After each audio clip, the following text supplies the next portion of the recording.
అయోధ్యాకాండము 97వ సర్గము. భరతునిపై కోపించిన లక్ష్మణుని శ్రీరాముడు శాంతిపరచుట అని పలుకుచు క్రోధమును మునిగియుండి యుద్ధ ప్రయత్నము చేయుచున్న లక్ష్మణుని శాంతింపజేయుచు ఓదార్పు మాటలతో రాముడిట్లనెను. సోదరా సౌమిత్రి, మేటి విలుకాడును సద్బుద్ధి కలవాడును నగు భరతుడు తనంతట తాను వచ్చుచుండగా బాణము చేత గాని వింటి చేత గాని ఖడ్గము చేత గాని ఏమైనను పనియున్నదా? జనకుని సత్యవాక్యమును నిలుపుటకై ఇచ్చటనున్న నన్ను చూచుటకై వచ్చిన భరతుని మంచివానిని సంహరించి లోకపు నిందలను పడుచు రాజ్యమును పొందుట వలన ఏమి ఫలము గలుగునో లక్ష్మణా చెప్పుము. మహాబుద్ధిశాలి, నీ మనస్సునకు సిరులయందంతా అభిలాషయున్నదా? స్నేహితులను బంధువులను మరణింపగా వారి యొక్క ఐశ్వర్యమును నేను తీసుకొనగోరను. మృతి చెందిన వారు విడిచిన సొమ్ములను విషంతో కూడిన తినుబండారములను వలె చూచెదనని నీకు తెలియదా? భూమిని ధర్మమును అర్థమును కామమును నేను మీ కొరకే కోరుదును. ఈ రాజ్యమును కూడా మీ మేలునకే కోరుదునని ఓ సౌమిత్రి, నేను శస్త్రమును ముట్టి శబ్దము చేసెదను.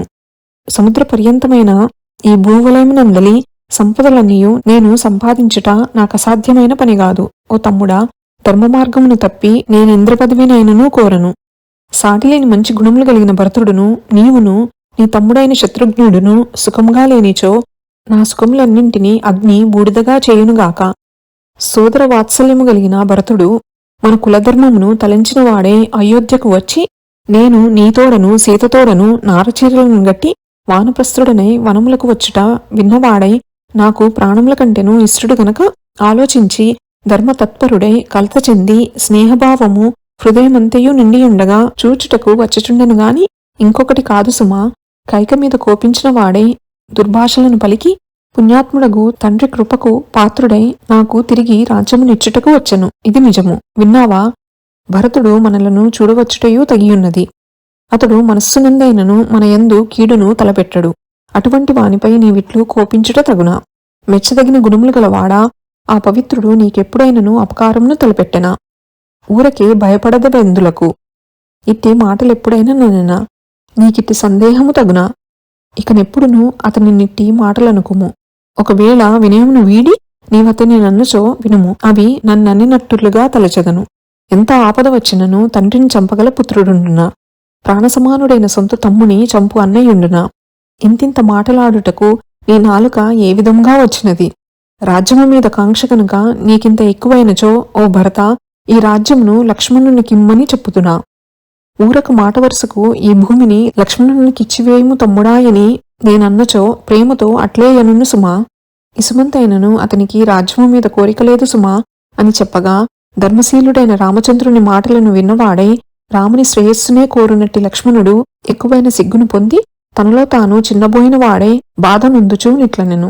ఓ రామచంద్ర, మిమ్ములను చూచుటకై రాజైన మన తండ్రి దశరథుడు వచ్చుచున్నవాడేమో అని పలకగా సిగ్గు చెందిన లక్ష్మణుని చూచి ఎదుటివారి మనస్సును గ్రహింపగలిగిన శ్రీరామచంద్రుడిట్లనెను.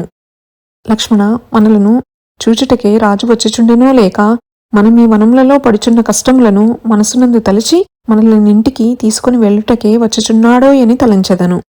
మన కొరకు కాకున్నను రాజు ఈ భూపుత్రిని సుకుమారిని సుఖములను పొంద నర్హురాలిని తలచి అయిన మన తండ్రియగు దశరథుడు సత్యముగా వచ్చును సుమా.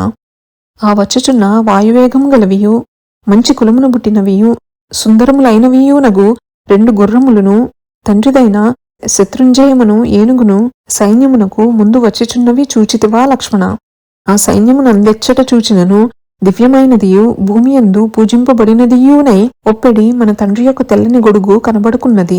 లక్ష్మణ, నా మనస్సునకు అనుమానం తోచుచున్నది సుమా. లక్ష్మణ, నా మాట వినుము. ఆ చెట్టును దిగి తొందరగా రమ్ము అనగా ఆ సౌమిత్రి అట్లొనర్చి రామచంద్రునకు నమస్కరించి యొక్క ప్రక్కగా నిలిచియుండెను. అట్లు వచ్చుచున్న భరతుడు తన సైన్యము యొక్క సందడి చేత తన యన్న ఆశ్రమము కలతచెందునని తలచి అధికమైన ఆ సైన్యమునంతయు ధర్మబుద్ధితో పర్వత సమీపమునందే ఉంచెను. అట్లు నిలిపిన ఆ సైన్యము 1.5 యోజనముల మేరను ఆక్రమించెను. తరువాత రాజపుత్రుడు వినయవంతమగు వేషముతో అయోధ్యాకాండము 97వ సర్గము సంపూర్ణము. శ్రీరామచంద్ర ప్రసాద సిద్ధిరస్తు. శ్రీ జగన్మాతార్పణమస్తు. శ్రీ శ్రీ శ్రీ నమోస్తు రామాయ స లక్ష్మణాయ. నమోస్తు దేవ్యై జనకాత్మజాయై. నమోస్తు వాతాత్మ భువేవరాయ, నమోస్తు వాల్మీక భవాయ తస్మై. శుభం భవతు.